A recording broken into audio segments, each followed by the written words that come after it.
Binge eating, forced vomiting, competitive eaters, and cursing asparagus, all of these things are what make Bite the Bullet different from the rest of the games on the eShop. Bite the Bullet sets the stage, with its story possibly reflecting parts of our world in economic collapse and starvation. Technology was used to overcome such issues, but ultimately failed when it caused mutations. Ghouls now contaminate the earth, and two mercenaries are hired by Darwin Corps to wreak havoc and collect genetic material.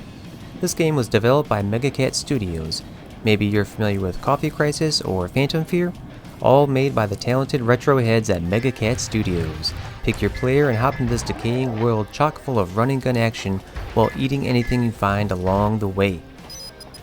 As a hired mercenary, the mission is to gorge yourself with vegetables, drones, and zombies alike to collect genetic material.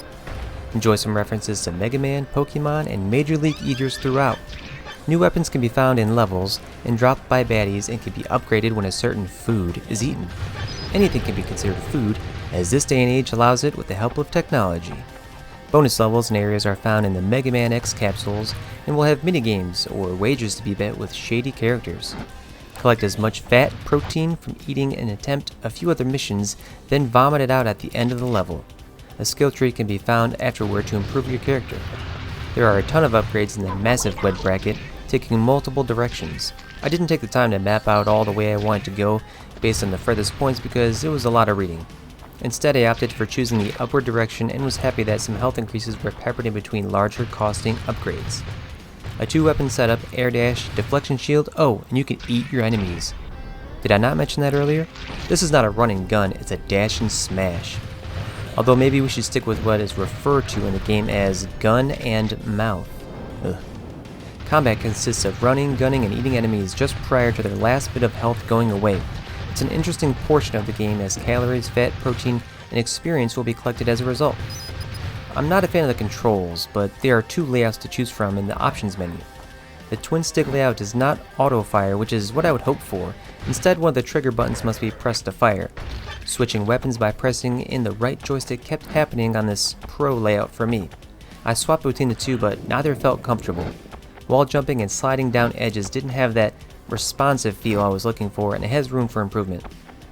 At first, I thought the game felt sluggish and heavy, but upon reaching a particular bonus area, everything sped up and felt smooth as silk. Returning to the main area of play confirmed there is a frame rate issue, and this eventually gave me a headache. At a game over for the girl, the guy is shown, and a screen freezes while returning to my last save. Returning to headquarters caused this frame freeze to happen often. These problems remove loads of satisfaction one could feel otherwise and puts a massive damper on Bite the Bullet. It's not all bad though. I absolutely love the look of this game. From the still character animations to the modernized graphics mixed with the retro looks to the dialogue zoomed in photos, it all blends together to form a great looking game. Moving atop a bullet train in the first stage area, while the background illustrates a factory focused gloomy world.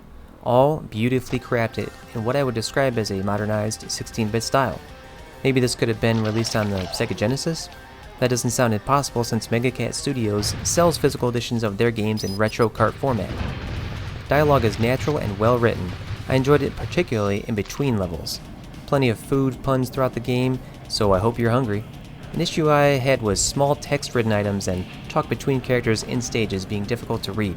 Playing in handheld mode, I had to squint to make out what I was being explained on informational objects. I'm hoping this text can be engorged for the pleasure of all. Upon returning to headquarters, a slew of information is shown, reflecting what has been unlocked and collected. Challenges presented on the right side of the screen during stages if completed will be shown, in addition to special stages and challenges found along the way. Based on what has been eaten, the protein and fat collected as well. Head over to Vora's office and speak with her assistant to view the Compendium, which shows all the enemies eaten, but below that is the pickups and food heroes.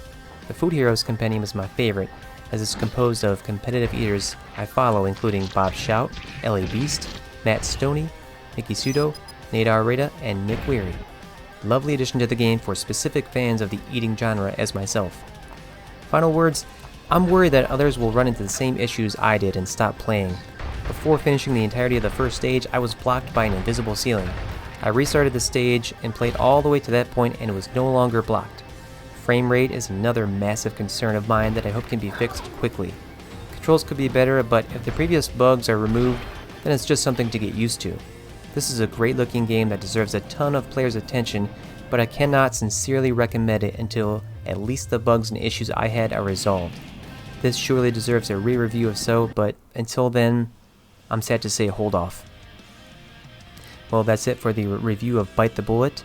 If you enjoyed the video, subscribe and I will provide more videos. I'm Lord Shmup, and until next time, take care.